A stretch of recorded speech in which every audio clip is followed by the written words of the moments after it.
Se você não sabe nomear os seus sentimentos, se você não sabe quem é você, você está completamente perdido.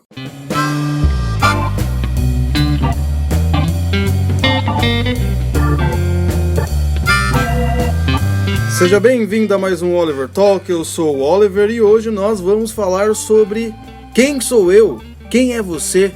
Você já se fez essa pergunta? Quem sou eu? Já se fez? Quem será que é você perante a sociedade, perante o mundo, mas principalmente perante a você mesmo? Então, antes de começar, não se esqueça de assinar o podcast, tanto no Spotify, no SoundCloud, no Deezer ou no seu aplicativo de podcast favorito, tanto do Android quanto do iPhone. E se você estiver ouvindo no YouTube, não se esqueça de assinar e apertar o sininho. Quem sou eu?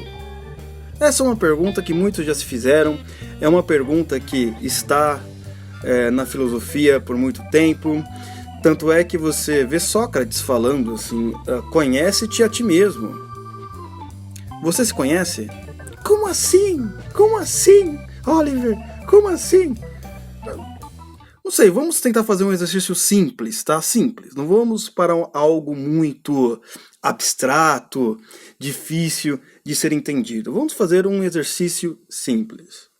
Você conseguiria me descrever todas as suas virtudes e vícios? Ou melhor, falando de uma maneira mais cotidiana, qualidades e defeitos? Você consegue enumerar e me mostrar as suas qualidades e defeitos? Você pode falar provavelmente que sim, né? Então você é uma pessoa incrível. Sabe por quê? A maioria não sabe enumerar, e quando nomeia os sentimentos, eles nomeiam de maneira errada, confundem paciência com passividade, coragem com ser inconsequente, enfim, um monte de coisas. E as pessoas acham que sabe sobre si mesmo. Não. É muito difícil você se descobrir. Você começa esse processo a partir do momento que você se pergunta: quem sou eu? Você já se fez essa pergunta? Provavelmente não. Porque a maioria das pessoas não fazem mesmo. Elas não ficam pensando nisso. Elas ficam pensando, quando eu vou comprar aquela TV nova? Nossa, eu tô solteiro aqui. Eu preciso de uma namorada para me aguentar. Ai, meu Deus do céu, eu preciso de um novo emprego. E o principal, preciso de dinheiro para pagar as dívidas? Não, a gente não precisa pagar dívidas, para criar mais dívidas. É isso que acontece normalmente. Mas, se você está nesse nível, preste atenção. Se você não sabe nomear aquilo que se passa em seu coração, você nunca saberá quem é. Esse é um ponto extremamente importante, né? Sabe, naqueles momentos de aflição, naqueles momentos de decisão, naqueles momentos em que você precisa tomar uma atitude perante a vida, perante a realidade, e aquelas confusões de sentimentos dentro do seu peito. E aí? Você consegue enumerar exatamente aquilo que você está sentindo? Como eu disse, grande parte das pessoas nomeiam de maneira errada os seus sentimentos e atitudes. Quer ver um exemplo? Eu fui dar uma aula nesses dias e eu perguntei ali, né, pro pessoal, né, que estavam me ouvindo, né? Eu falei: quem aqui é tímido? Levanta a mão. Quem aqui é tímido? Um monte de gente levantou a mão. Eu falei: mas se você fosse tímido mesmo, você não levantaria a mão? Ainda mais um tímido levantando a mão na frente de todo mundo. Mas sabe o que aconteceu? Essa pessoa é uma pessoa quieta. É uma pessoa que não fala muito. Então, as pessoas que estão ao seu redor começam a chamá-la de tímida. E vai entrando na cabeça dela que ela é realmente tímida. Isso tem um efeito devastador. Porque em várias ocasiões que ela precisa tomar uma atitude, precisa correr atrás daquele emprego, precisa fazer algo novo na sua vida, ela vai pensar: não, mas eu sou tímido, porque todo mundo falou que eu sou tímido. Esse é o ponto. Você não sabe quem você é, porque você se baseia naquilo que as pessoas falam de você. Ah, mas não pode? Pode, claro que pode. Mas você tem que ver se é certo e você tem que ver se está errado. Porque nesse caso, aquelas pessoas não eram tímidas. Você veja bem, a timidez é um problema psicológico. Não vou dizer grave, mas ao ponto do sujeito não conseguir ter relações sociais. Não é simplesmente você ser uma pessoa quieta. Pô, quieto eu sou também em várias situações, quando eu tô numa mesa com um monte de pessoas que eu não conheço, não sei quais são os assuntos, eu fico na minha. Só por causa disso eu sou tímido? E é engraçado que essas mesmas pessoas que se chamam de tímidas, quando estão perante amigos e pessoas que conhecem faz tempo, não para de falar, fica quá, quá, quá, quá, quá, quá, quá, quá, quá, quá, não é? Então, pera lá. Você não sabe nomear os seus sentimentos. E se você não sabe nomear os seus sentimentos, você está perdido, completamente perdido. Por exemplo, calma. Você já viu esse termo? As pessoas falando assim, ah, não, esse sujeito é calmo. Vamos lá, vamos analisar esse negócio aqui. Calma. Eu vou contar um episódio da minha vida, que eu achava que era um cara calmo, mas eu não era calmo. Não era nada calmo. Por exemplo, tava lá no emprego, isso, né, alguns anos, sei lá, mais de 10 anos, e tinha aquele chefe, né, que te humilhava, falava umas bobagens, e eu não respondia. Eu não respondia. Eu não respondia, me segurava, tal, nem para responder com ironia. E o que acontece? Eu não respondia, eu me achava calmo, por quê? Porque tava todo mundo falando, nossa, meu, como você aguenta isso daí? Você é uma pessoa calma, hein? E eu realmente achava que eu era calmo. Não que eu era passivo. Esse é o termo correto. Esse é o termo correto. Quando você precisa tomar uma atitude mais rígida, mais forte, quando você precisa responder perante uma injustiça que acontece na sua vida, você fica quieto. Aí o que acontece? As pessoas ao seu redor falam, ah, nossa, você é muito calma. E você acredita que você é calma. Mas na verdade não, você não é calmo, você é uma pessoa passiva. Uma pessoa que não tem coragem de enfrentar aquilo que está acontecendo, não tem coragem de reagir perante as humilhações, seja na sua casa, no seu trabalho, nas suas relações sociais e etc. Isso é muito importante. Olha, tá vendo? Eu tô enumerando aqui os exemplos que são que eu acho que, pelo menos assim, eu vejo em grande parte, tá? Pode ter alguns exemplos mais, vamos dizer assim, bastante outros exemplos, mas eu não vou enumerar todos, porque eu quero enumerar só alguns, que eu acho que é a maioria. Por exemplo, coragem. Coragem é muito importante. Não é? O que as pessoas acham que é coragem? Ah, coragem elas acham que é alguém que não tem medo. Olha que interessante. Eu fui também falar em uma outra reunião, perguntei para as pessoas o que era coragem. O que é coragem? Vocês são corajosos? A maioria falou, não, a gente é meio covarde. Eu falei, nossa, o clima aqui tá incrível. Eu perguntei, tá, mas o que é coragem? Né? Eu perguntei pra mocinha, tá, mas por que você acha que você não é corajosa? Ah, porque eu tenho medo de falar em público. Foi o que ela disse. Mas espera aí, vamos pensar. Você veja bem. Se você assistir qualquer filme de guerra, ou perguntar para um soldado, não é? Perante a guerra, o que ele vai falar pra você? Que ele se sentia corajoso? Ele fala, não, eu sentia um medo enorme. Poderia morrer a qualquer momento. Mas então, por que você ia lá enfrentar na guerra? Enfim, o que acontecia? Ah, eu tinha um dever a cumprir. Então você preste atenção nisso. Você percebe que a coragem, quando você tem coragem, você também está sentindo medo dentro de você. Só que, como você sente que tem um dever maior, você vai executá-lo, com medo ou sem medo. Isso que é coragem, porque coragem sem medo vira inconsequência. Você pode querer fazer qualquer coisa, como se fosse um ato de bravura, e você está sendo um completo inconsequente. Né? Às vezes o medo ele te dá uma precaução. Opa, peraí. Talvez eu estou sendo um louco aqui. E olha que interessante essa fala, né, da mocinha. Não, porque eu tenho medo de falar em público. O que acontece? Se nós irmos nas raízes, né, dessa expressão, muitas pessoas acham que falar em público é um dom natural. Que aquele cara que prega lá, o padre, pastor, o cara do Dr. Ítalo Marcilli, não sei quem mais, né? É um dom completamente natural. Em alguns pouquíssimos casos, realmente pode ser.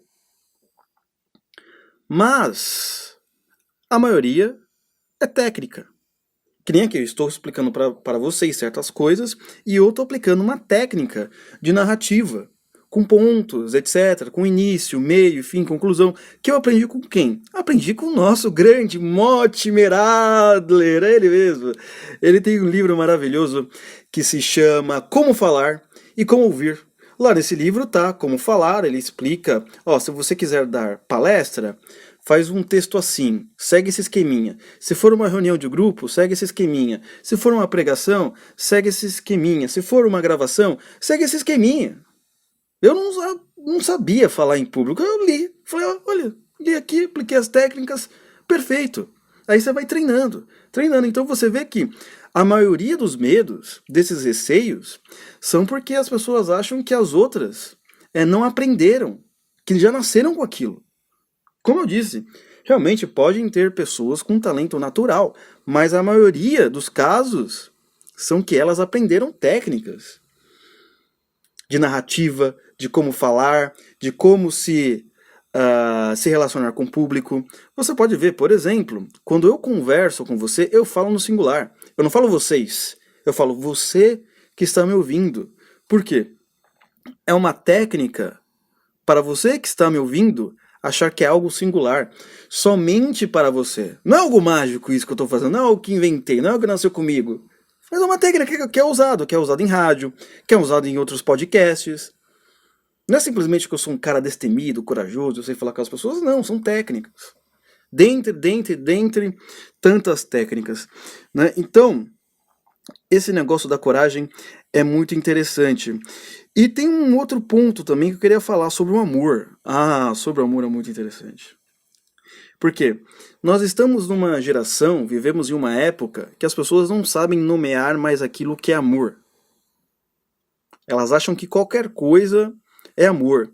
Aí ocorre uma confusão, né, de sentimentos e de atitudes. Por quê?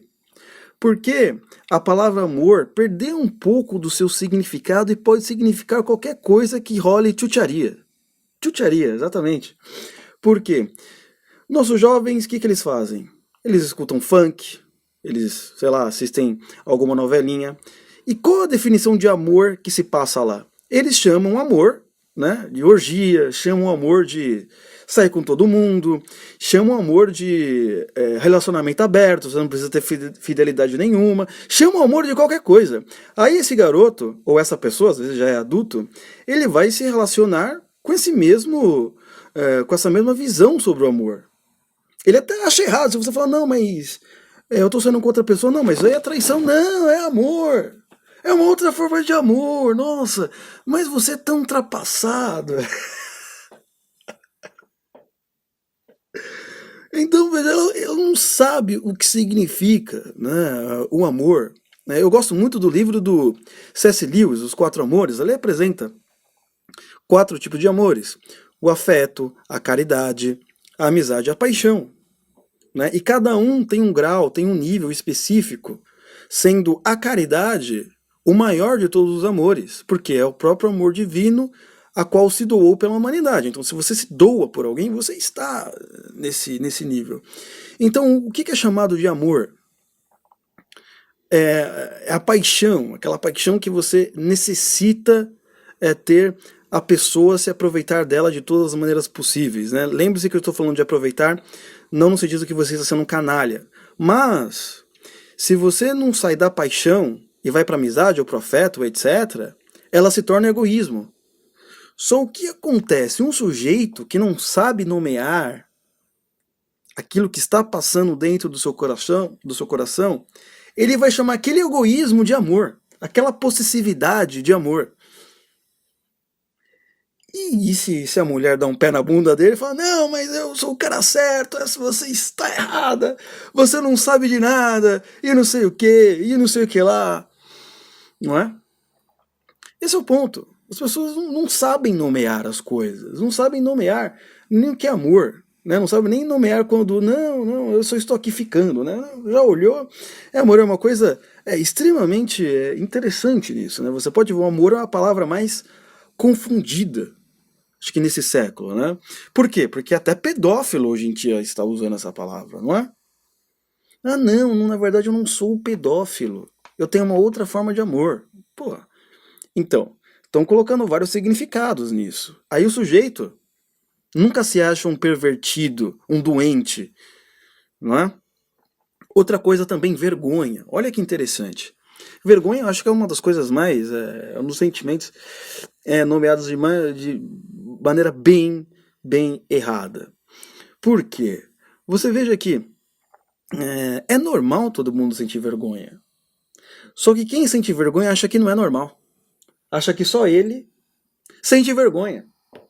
Você acha que eu não sinto vergonha quando alguém escuta meu podcast e vai falar comigo depois, eu escuto seu podcast? Pô, eu fico com vergonha. Eu falo, nossa, o jeito ficou escutando minha voz. Não é. Não é zoeira. Porque às vezes eu tenho que editar esse podcast, eu tenho que me ouvir. Eu falo, meu Deus, essa é a minha verdadeira voz. Correto? Só que é o seguinte, a vergonha, muitas vezes, quando ela está misturada com um sentimento de ansiedade, ela vira bomba. Por quê? Você já fica com vergonha antes de fazer aquela coisa.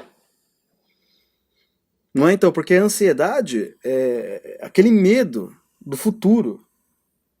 Você já está com medo do futuro e você já está com vergonha de fazer aquilo que precisa fazer. Qual que é o exemplo mais básico? Vamos lá, você, um jovem rapaz, quer dar em cima daquela jovem mulher. E você não consegue, por quê? Ah, eu tenho vergonha. Por que você tem vergonha? Ah, não sei o que ela vai falar. Vai que ela fala não. Filho, mas... Todas falam não. Mas ele já está com vergonha. Antes mesmo de executar o ato.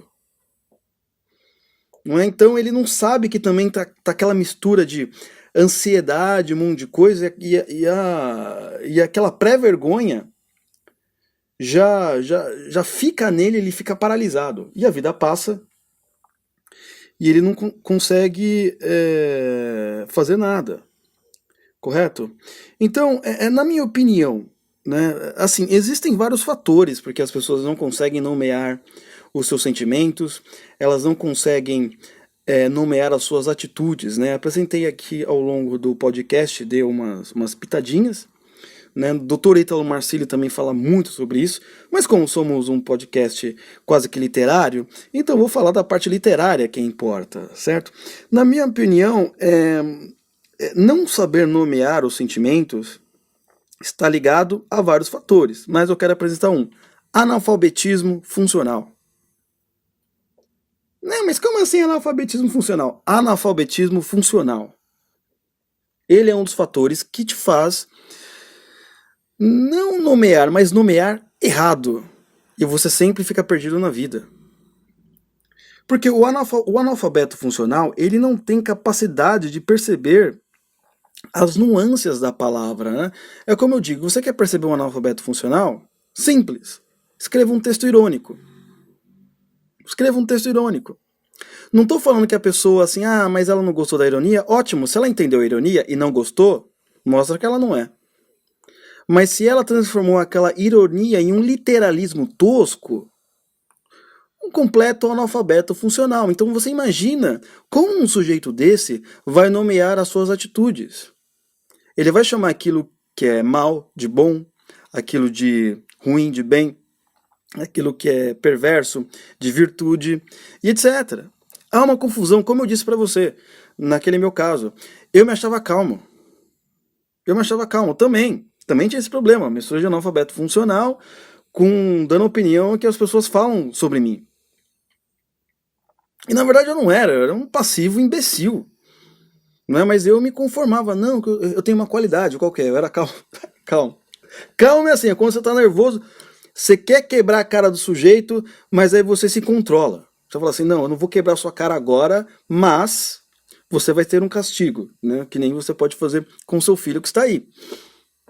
Correto? Então o analfabetismo funcional, ele é algo tão poderoso, mas tão relevante, que ele consegue fazer com que você falseie seus sentimentos com outro nome.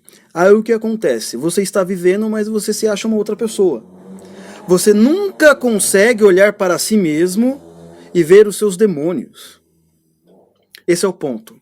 Porque você tem medo, você não quer se achar uma pessoa ruim. Isso se você tem essa capacidade, né?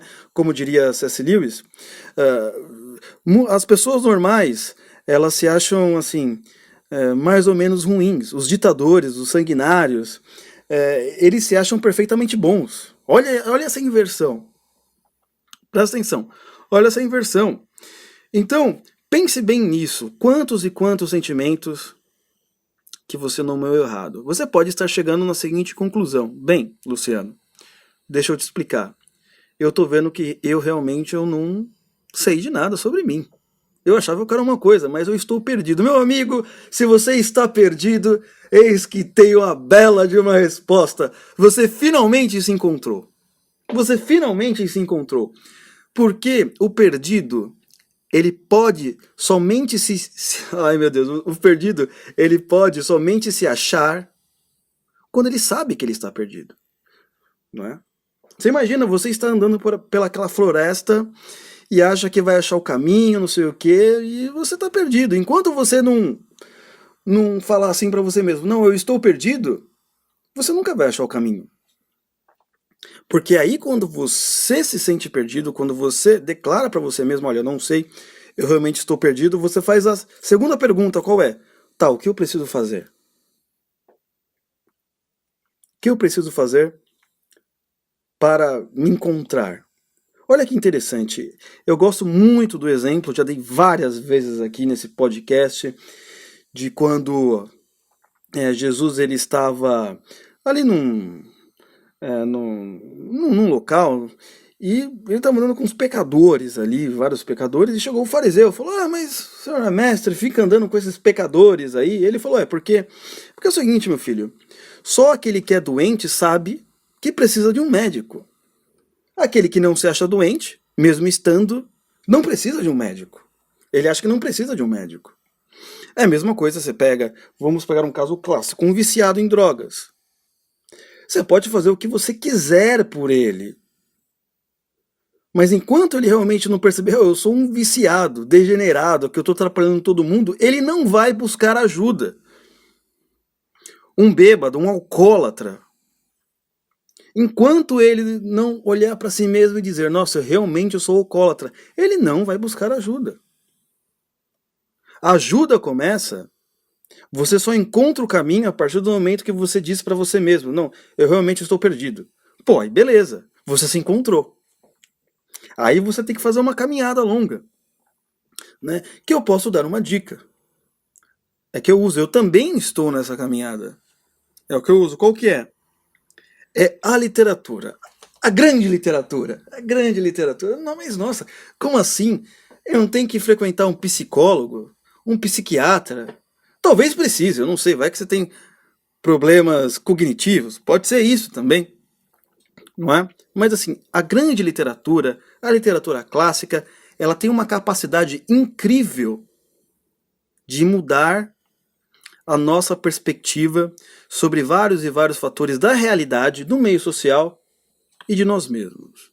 Porque ali você vai ter personagens, e esses personagens, eles são arquétipos universais. Tem um personagem lá de Homero que mesmo que ele esteja numa batalha que tenha espada e escudo, ele vai estar passando por um sentimento que você também pode estar passando. Aí você olhando aquele personagem, você consegue se identificar, olha só, então é isso que eu estou passando, não é?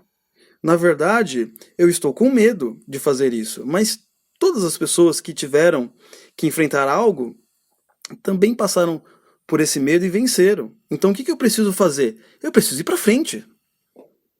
Eu preciso ir para frente. Isso faz parte da situação. O arquétipo, por isso que é muito importante, eu insisto para vocês, né? O Flávio também fala várias vezes, olha meus filhos, ele não fala meus filhos, né? Eu nem sei o que eles falam para vocês. Olha, o seguinte, vai lá, lê Shakespeare, para de ficar vendo a política todo dia, né? Porque você, veja bem, preste atenção no que eu vou falar. As notícias de política, ela tem uma seguinte característica, ela consegue mexer com a sua ansiedade, por isso que ela dá bastante visualizações e likes. Por quê? Ela deixa você sempre preocupado com o amanhã. Sempre.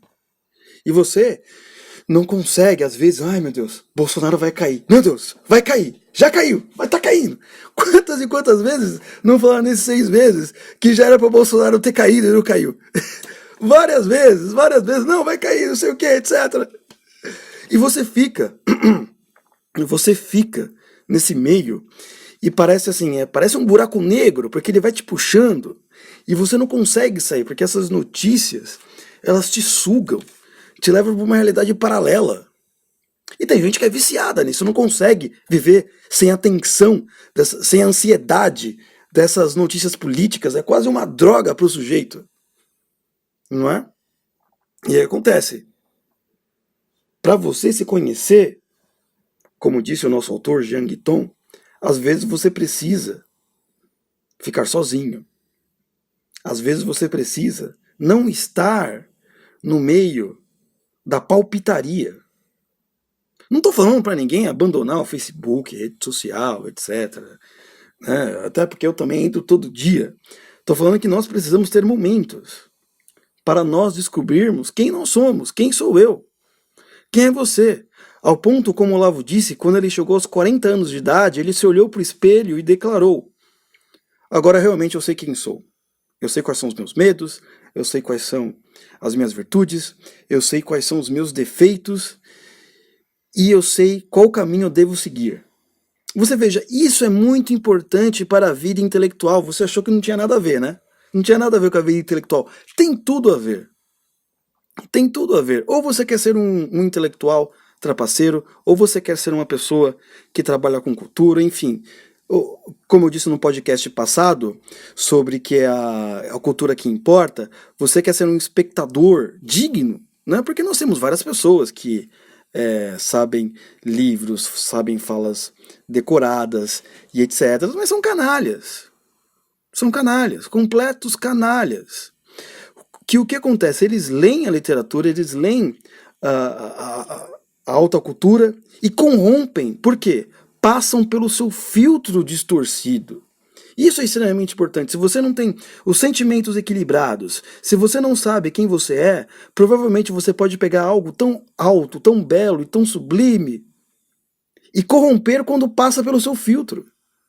Porque o seu olhar perante a vida e perante a você mesmo já está distorcido. Você não sabe quem é você. E é capaz que você também julgue errado as outras pessoas. Você veja, eu tenho uma tese, já conversei com o Flávio, então talvez um dia eu escreva sobre isso, que a maneira como nós julgamos um livro, nós também julgamos as pessoas. A maneira que nós julgamos um personagem de literatura, nós também julgamos o próximo, ou vice-versa, porque parece que o mesmo mecanismo interno da nossa consciência, o mesmo mecanismo serve tanto para o personagem literário tanto quanto para o seu amigo, a sua namorada, etc, etc, etc. Vocês estão entendendo o quanto é importante nós crescermos nas virtudes para também crescermos na nossa vida intelectual? Uma coisa não está desligada da outra. Não é para você ficar lendo, eu vou ler bastante coisa aqui, sabe? Vou ler para chegar na reunião dos meus amigos, vou citar para eles 1 milhão de frases, não sei o quê, para os caras me acharem inteligente. Não. É para você pegar isso que você leu e aplicar na realidade. Essa é a sabedoria, como eu falei no podcast anterior. Não é para você ficar se mostrando. Se você pega essas coisas e quer apenas ficar se demonstrando, o pedantismo, o verdadeiro pedantismo, você está errado. Você não sabe quem é você. Você acha que está querendo melhorar o mundo, mas na verdade você está sendo a pessoa mais chata do rolê. É isso que está acontecendo. É isso que está acontecendo. Então, segundo grande aspecto, você tem a parte literária, ela ajuda muito sobre isso. E conversar com uma pessoa que você acha que é mais sábia do que você. Por quê? Essas pessoas, elas têm a capacidade de entender aquilo que você está falando, mesmo que você não entenda. Você já já pensou nessa situação? Várias e várias vezes. Tem pessoas que vêm falar comigo, ou escrevem, e elas estão querendo expressar o seu sentimento, expressar o que está acontecendo, e ela não consegue, ela não está achando as palavras, ela não está achando os termos corretos. Aí eu tenho que, olha, acho que você está querendo dizer isso, não é verdade? Ah, isso mesmo, é que eu tô mal, eu tô com angústia, né? O outro, eu acho que na verdade você não tá com nada disso, você está com fome. Eu tô com fome, eu achava que eu tava nervoso. Óbvio, eu não tô me colocando aqui na posição de sábio, mas estou dizendo, se você conhece alguém que você sabe, que ele sabe nomear as palavras, sabe nomear os sentimentos de maneira correta, sem corromper o seu significado, né, você vai conseguir chegar a um lugar bom, você vai começar a conseguir se conhecer. Você pode ver, por exemplo, com o nosso problema da hegemonia esquerdista na cultura, é que eles deturparam todos os significados, ao ponto de as pessoas que estudam nessas universidades não saberem também o que elas estão fazendo lá. Veja como a esquerda corrompeu várias e várias e várias palavras, fascismo, nazismo e etc. Eles chamam de nazismo hoje em dia qualquer um que não concorda com eles. Você acha que uma pessoa que usa nazismo para tudo, racismo para tudo, fascismo para tudo, se conhece? Sabe quem é? Não! Justamente pelo fato dela achar que se conhece, ela começa a interpretar todas as pessoas com seu filtro interno corrompido. Então todo mundo é nazista. Todo mundo é fascista. Óbvio que eu sei que você não é assim. Nós precisamos melhorar. Porque aí nossos julgamentos ficarão mais justos. Nossa interpretação sobre a realidade ficará mais factual. E nossos estudos literários e da alta cultura ficará também mais coerente com a realidade. Você não vai ser aquele tipo de sujeito que vai ficar só na abstração. Não, você vai pegar a abstração e jogar ela na terra. Ou jogar a terra no céu, sei lá. Tem uma música do Padre Marcelo Rossi, não tem algo assim? Sei lá. Eu ouvi essa música 2 ou 3 vezes, né? Mas, enfim, isso é uma outra história. Então vocês me entenderam? Primeiro passo. Você sabe nomear os seus sentimentos? Você sabe quem é você? É realmente calma que você sente ou é passividade? Não é? Você realmente é tímido ou você só é uma pessoa quieta? Certo? Você sabe o que realmente é amor? Ou você é da chucharia e chama isso de amor? Isso é importante. Porque aí você vai começar a separar as coisas e vai viver até melhor. Não é? Isso que a gente quer, viver um pouquinho melhor nesse mundo de medíocres. Correto, pessoal? Então não se esqueça de... Vamos finalizar por aqui. Não se esqueça, né, de entrar nas páginas, tal. Vai lá no Instagram, adicione a gente no Instagram, Oliver Talk. No Facebook, você pode me achar no Facebook também, Oliver Talk, tudo junto, só que com Y. Oliver com Y, tudo junto. E no Twitter, Oliver_Talk. Presta atenção, Oliver_Talk, ok? Até a próxima, e um beijo para as meninas e um abraço para os meninos. Fui!